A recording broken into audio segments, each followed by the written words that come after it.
бір нартай шықты ғой деп қол соған шығар деп ойлап едім туысқандарым. Ассалаумағалейкум, қасиетті жер.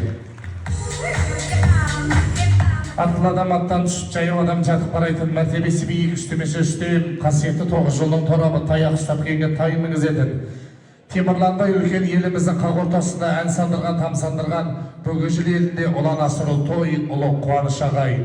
Алланың берген 2 ұл бір қызын сүйіп, немере сүйіп отқан бүгінгі Дүйсенбекте асыл әкеміздің 70 жасы, Рыскүлде анамыздың алтын қойнына қойылған бүгін керемет тойының куәсі сіз бен біз болғалы тұрмыз ағайын. Падишаның падишасы, поэзияның падишасы, Мұхтар Әуезовтің тілімен айтқанда қос тойы қабат, қос мерекесі абат болып, Алматтай Асылым мен Венерадай асыл келді, жігіттің сұлтаны Айсұлтандай немересін ат жалын тартып мінгізіп, пайғамбарымыз саллаллаху алейхи вассаламның үлкен бір сүннетін